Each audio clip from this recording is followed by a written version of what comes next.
To all the new people watching and listening, thank you. You're all BAPLetes, business athletes. You're part of the Business Athlete Performance Labs. The show's for you. We know who our audience is. All you business leaders looking for next. All you athletes looking for next. We don't talk retirement here in the lab. New word. It's called transitioning. We help you get from over here to over here and find your next through some transitioning. A little rumor has it somebody's addicted to M&M peanuts. Mm-hmm. Yeah. You gonna write that down on the list for me, Matt? November? You gonna write them off? You gonna say nope? I could do that. The last Wednesday was Halloween. How did you make out with those M&M peanuts? I took as many as I could. I made out very well. Intentional is a powerful word. You've used it a number of times. It's an underused word because when you use it, you have to follow through with it. So I just got goosebumps. I have goosebump moments throughout these shows, and I just had another moment with you, and I'm just kind of rivaling some emotion right now. I need to pause. A year ago, you would not have shared that. It was a thing for you up until even a year ago. So there's people listening right now that have their thing that they're struggling with, and there's a process that we go through to gain the confidence to speak about that thing. Absolutely. Everybody's got that. I was told in my business story and my fatherhood story. And then what about this over here? They're like, aren't you a Christian? I saw you at church. Part of your identity. And you're like, well, wait a minute. I'm not really true to my identity if I'm not including this part of it. Matt, you really are a superhero. You're a successful entrepreneur. You're a successful man. You're a successful father. What advice do you have for business leaders, retired athletes who are looking for their next? First thing I'd say is enjoy that space that you're in. So enjoy the transition. The next thing is go back to dreaming it like you were when you were a little kid. Before the show started, I said, hey, try to do 45, 50, 52 minutes. And you're like, okay, well, if I'm at 25 minutes, I know we've sucked. Well, you can see the clock. We've clearly been doing a hell of a job here. Don't suck. Hey, everybody. There's that volume. You got Keith Billis here on a Tuesday, and I'm live in the lab, and I'm happy. Can you hear the music? What is it about bagpipes? Just creates joy, doesn't it? Come on, if you're listening on the podcast and you can't get some joy going on, I don't know what you got to do. And if you're watching me and you can't see me smiling right now, come on, take it all in. We got somebody from Nova Scotia today in Atlantic Canada. And I don't know why it is I think of Atlantic Canada, I think of bagpipes. I think of curling. That sport where you throw the rocks down the ice. I curled before. It was angles and shit, and I ain't good at angles. I'm good at making stuff. Yeah, just listen to the episode with Justin Breen. Do your Colby Index score. I don't do angles. I do creative stuff, like this.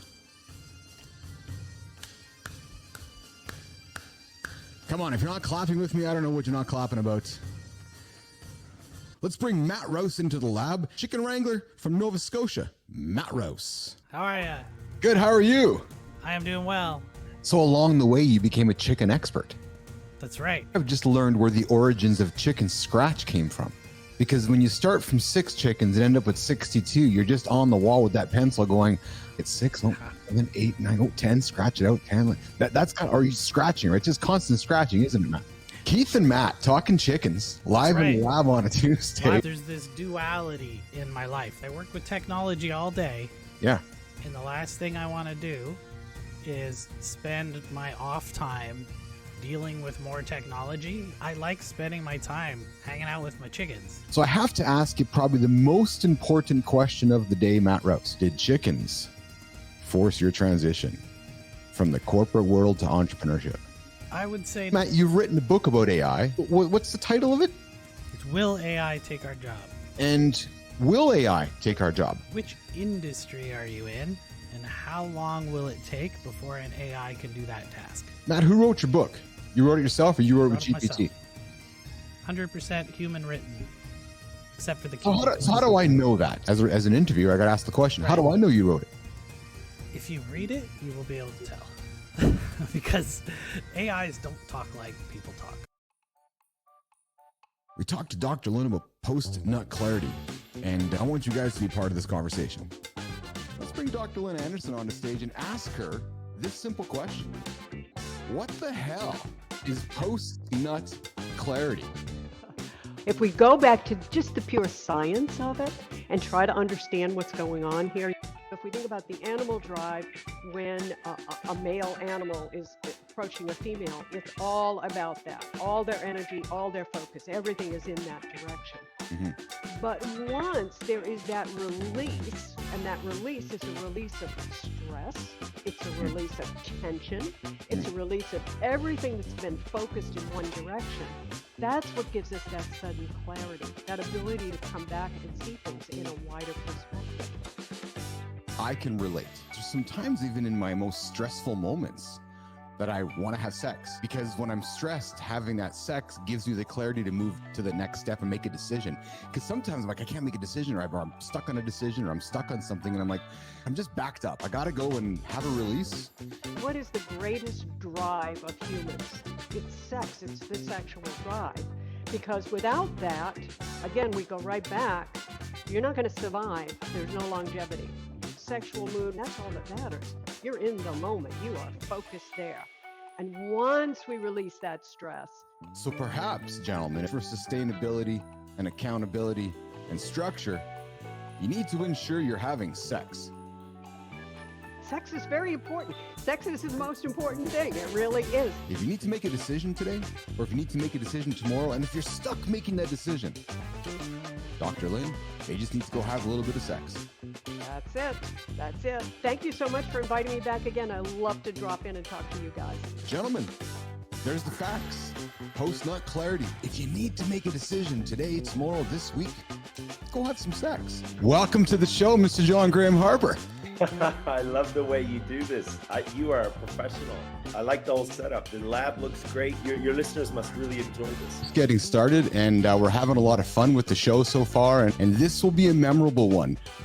When I read this article yesterday morning over coffee, I'm like, I got to talk to Dr. Lynn. There's something fun here. The audience is going to eat this up. Let's dive right into White Collar Fight Night. It sounds very much like Fight Club. It's inevitable that you are going to have success in your life. I've been listening to your story very clearly. I'm not going to start one gym. I'm going to start 6. I don't want to do one boxing match. I want to start a federation. Really? Like, come on, man. Your inspiration is contagious. So here's something I'm really curious about. Many other athletes, many other people like yourself that are in the gym, working their way through the journey of life, admire guys like yourself. And they say to themselves, how do I capture that spirit? How do I execute upon my next? You clearly have never been able to be held down. What are you saying to those guys? Yeah, you should never settle. Never cruise. If you are relaxed, if you feel, oh, that was easy, that's dangerous. Stay away from that. Always make yourself uncomfortable. You give gratitude, right? Thank you so much. The universe, thank God, that this came to me and I was able to overcome it. So you appreciate is the next one. How grateful are you that you have the opportunity to do what you can do? Yes, that's so important. The world would be a better place if we all just had a little bit more vitamin G, a little bit more gratitude. And it's so true. It changes your whole world.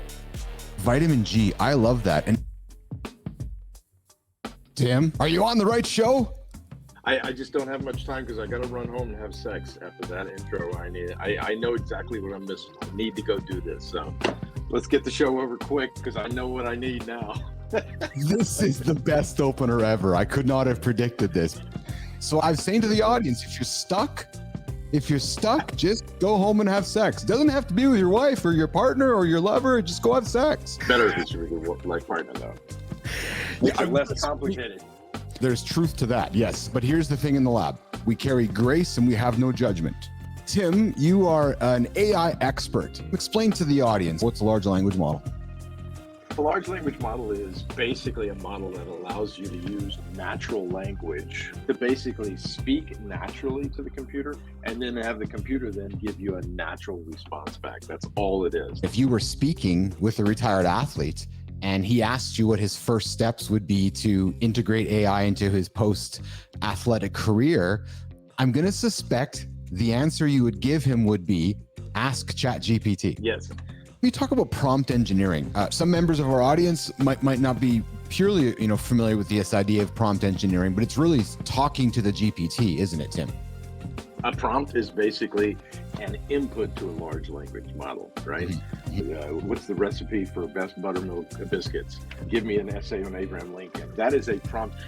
He's read every book there is. He's memorized every one of them. So he's not going to know all the answers, but you're going to get some good answers out of what he's got to say.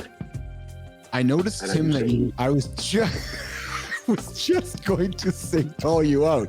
I noticed that you called out GPT. Is there? Yes. Do you have a bias, or is that just something that's part of your pitch? That's funny, man. That's fucking funny. I'm sure there is, but Freud would have fun with that. For sure.